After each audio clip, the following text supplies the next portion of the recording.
నాకు నిజంగా అనిపిస్తది అలాంటి ఒక జర్నీ అనేది లైఫ్‌లో మళ్ళీ రాదు. 105 డేస్ ఒక ప్లేస్‌లో ఉండి ఆహ్, అదేంటంటే అసలు మొత్తం ప్రపంచానికే నువ్వసలు ఇంక ప్రపంచంలో లేవన్నట్టు ఉంటుందది బేసిక్‌గా. ఇదే ప్రపంచం అయిపోతుంది ఒక హ్మ్. 105 డేస్. సో, ఇలా ఒక మొత్తం క్లోజ్డ్ డోర్స్‌లో ఒక 105 డేస్ ఉండాలంటే ఇట్స్ నాట్ ఈజీ టాస్క్ అది. హ్మ్. బట్ దట్ ఆ 91 డేస్ వితిక నాతో పాటు ఉంది కాబట్టే నేనక్కడ ఉన్నాననుకుంటా నేను అన్ని రోజులు. లేపోతే నేను సస్టైన్ అయ్యేవాడిని అని కాదనిపిస్తుంది. నేను నేను I probably would have not been able to do it. Hmm. ఎందుకంటే నేను అంత ఈజీగా నేను I don't it takes me time to mingle with people. Hmm. But once I mingle ఇంకంతే they become like my family. So, ఇప్పుడది ఆ journey అనేది positive అయిందా? నెగెటివ్ అయిందా?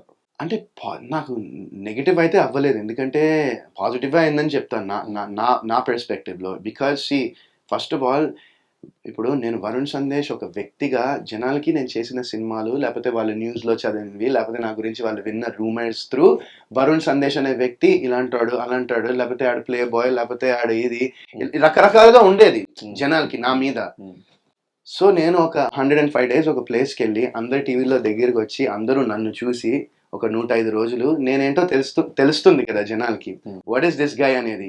సో, జడ్జ్‌మెంట్స్ అనేది ఏవైతే నా మీద ముందర క్రియేట్ అయ్యాయో అవి చాలా మంది మొన్న చెప్తున్నాను కదా! మొన్న ఇంటర్వ్యూ చేస్తున్నప్పుడు కూడా ఒక ఆవిడ నేను 'బిగ్ బాస్' ముందర మీకసలు చాలా యాటిట్యూడ్, మీకు చాలా బలుపు, మీకు చాలా మీకు ఇవన్నీ అనుకున్నానండి. గానీ మీరింత హంబుల్, ఇంత స్వీట్. స్వీట్ ఉన్నారని నేను ఎక్స్‌పెక్ట్ చేయనంటే నేను అదే అన్నా.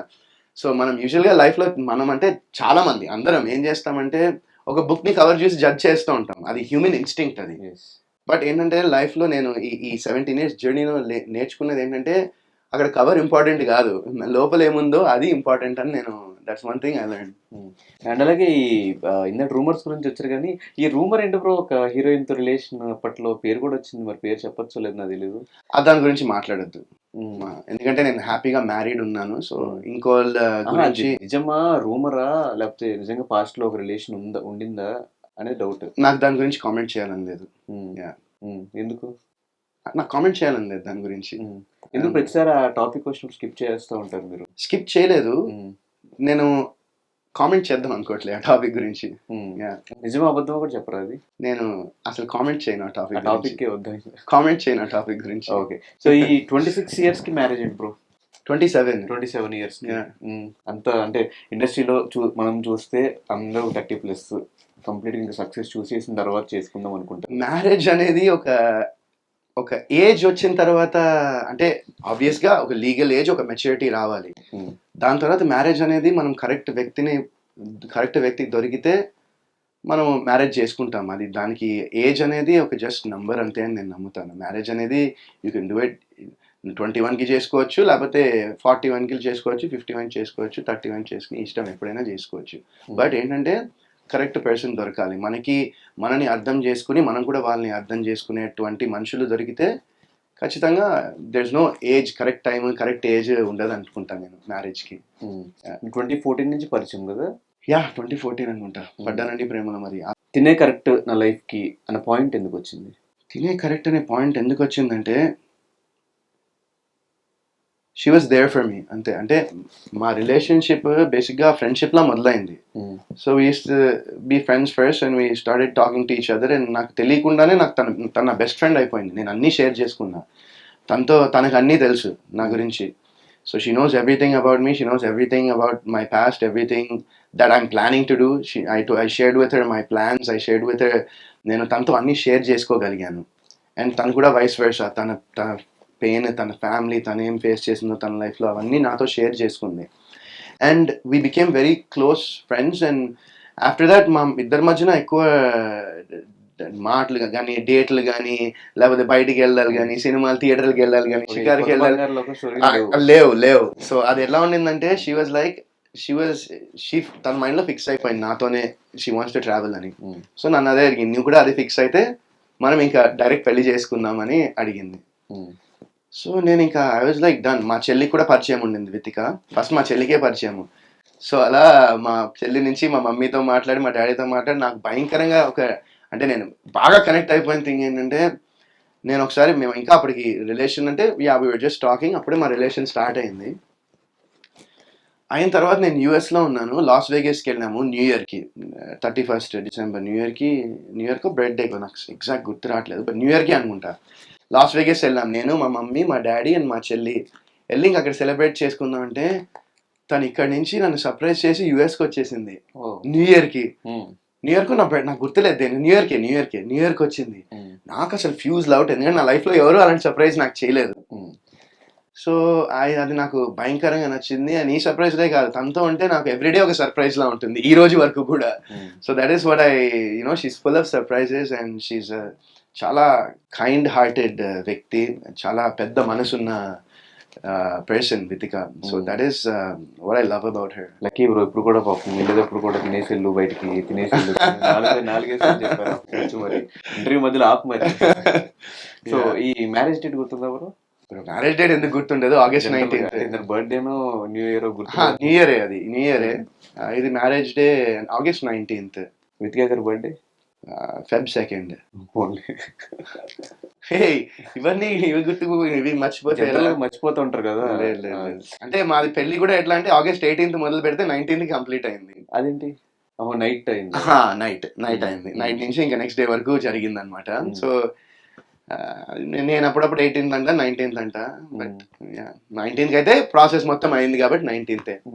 ఆ మధ్యలో ఒకటి గొడవలైన తను సూసైడ్ అటెంప్ట్ చేసింది, ఇవంతా అది గొడవలు ఏం కాదు. నేను అదే అంటున్నా, అందరూ అదే అడుగుతున్నారు. ఇది నేను దీని గురించి చెప్పి అన్ని ఇంటర్వ్యూల్లో నాకు అసలు ఇంకా చెప్పాలని కూడా లేదు. బట్ నేను ఆల్రెడీ చాలా సార్లు క్లారిఫికేషన్ ఇచ్చా దీనికి, చాలా సార్లు రెస్పాన్స్ ఇచ్చా దీనికి, బట్ మళ్ళీ చెప్తా అడుగుతున్నావు కాబట్టి. సో అది ఏమైందంటే వితిక ఆ టైంలో తనకి స్లీపింగ్ ప్రాబ్లం ఉండింది, తనకి ఇన్సామ్నియా వచ్చి she was not able to sleep basically. So they gave her strong doses of ఇవి అదే స్లీపింగ్ టాబ్లెట్స్ ఇచ్చారు ఇన్ని డేస్కి వేసుకోవాలని. సో తను ఏం చేసిందంటే బేసిక్గా she had a tablet and she forgot that she had it. Basically తను మర్చిపోయింది ఆ టాబ్లెట్ వేసుకున్నానని. సో ఇంక సంథింగ్ తినేసిందా, మళ్ళీ ఇంకో టాబ్లెట్ వేసేసరికి she felt very weak and కళ్ళు తిరిగినట్టు అనిపించి she got admitted to the hospital. కళ్ళు తిరిగినాయి, వీక్నెస్గా అనిపించిందని. నేను అప్పుడు యూఎస్లో ఉన్నాను. సో ఇక్కడ నేను వెంటనే వచ్చేయాలని, ఏంటి అసలు ఏం జరిగింది అని వెంటనే వచ్చేద్దాం అనుకుంటే she was like, no I'm fine, I'm in the hospital, ఇలా నాకు కొంచెం లో బీపీ అయిపోయింది, కళ్ళు తిరిగినట్టు అనిపించింది అని చెప్పి ఇమీడియట్గా అది గేవ్ హర్ సలైన్ వేశారు, వచ్చేసింది. దాన్ని అందరూ పట్టుకుని ఇంకా ఏదో గొడవలు అయిపోయినాయి, ఏదో అయిపోయింది, ఇంకా థంబ్నెయిల్స్ అన్నీ వేస్తారు కదా కొంతమంది, అలా వేసేసి ఇంకా దాన్ని కొంచెం ఏదో ట్రై చేశారు. బట్ ఇది జరిగింది. జనరల్ గా మీ ఇద్దరికి వేటి గొడవలు అయితే ఫస్ట్ ఎవరు సారీ చెప్తారు? నేనే చెప్తాను. డెఫినెట్ గా. ఏ వాటికి గొడవలు అవుతూ ఉంటాయి ఎక్కువ? అన్నిటికీ ఏమని చెప్తాను, హౌస్ లో కూడా మాకు అలగడము, మళ్ళీ చిన్న వాటికి గొడవ అవుతాయి. తను ఏదో అంటే నేను ఏదో అంటాము, లేకపోతే తను పాపం వండుతుంది ఎలా ఉందంటే మనం ఏమో తక్కువని చెప్పేస్తాను, అది కొంచెం ఉప్పు ఎక్కువైందేమో అని, ఇలాంటివి అంటే మళ్ళీ ఫీల్ తర్వాత మళ్ళీ మనమే సారీ అలా కాదను. ఎందుకంటే ఏదైనా ఒక డిష్ చేయాలంటే చాలా ఎఫర్ట్ అండ్ చాలా టైం పడుతుంది. సో అది ఖచ్చితంగా ఎవరికైనా వండి తిన్న తర్వాత కొంచెం ఇది ఎక్కువైందో అది తక్కువైందో అంటే ఎవరికైనా, ఎస్పెషల్లీ కుక్ చేసిన వాళ్ళకి ఉంటుంది కదా, ఇంత ఎఫర్ట్ ఇంత టైం పెట్టి నేను చేశానని. So that's very understandable. అలాగే నాకు బాధ అనిపించింది, నాకు సోహెల్ చెప్పాడు ఈ మ్యాటర్, మిస్క్యారేజ్ 2 times అని చెప్పేసి. 2 times అవ్వలేదు, ఇగో ఇదే అంటున్నా, ఇలా ఒకళ్ళు ఏదో వింటారు, ఎవరో ఏదో చెప్తారు, ఎవరో ఏదో ఒకళ్ళు వింటారు, అది 1 నుంచి 2 నుంచి 3 నుంచి 5 నుంచి 10కి వెళ్ళిపోతుంది. లేదు ఓకే, అంటే నాకు తెలిసి కాదు, మరి సోహెల్ కి మరి ఎలా తెలుసో తెలియదు. నేను రాంగ్ అన్నా, నాకు 2 అని చెప్పినట్టు ఒకసారి అట్లా అయింది. సో ఫాదర్ అయ్యాము అని తెలిసిన వెంటనే ఇట్లా మిస్క్యారేజ్ అయినప్పుడు ఆ రియాక్షన్ ఎలా ఉండింది బ్రో? ఆ టైంలో ఫీల్ ఎలా అనిపించింది?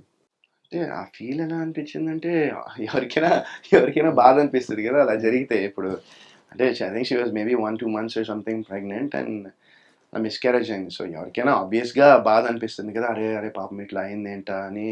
అండ్ తన మీద కూడా ఒక చిన్న అరే ఓకేనా కాదా ఏంటి అనే ఒక ఫీలింగ్ ఉంటుంది కదా ఆబ్వియస్గా. అట్లా అయితే ఎవరికైనా డెఫినెట్గా బాధ అనిపించింది.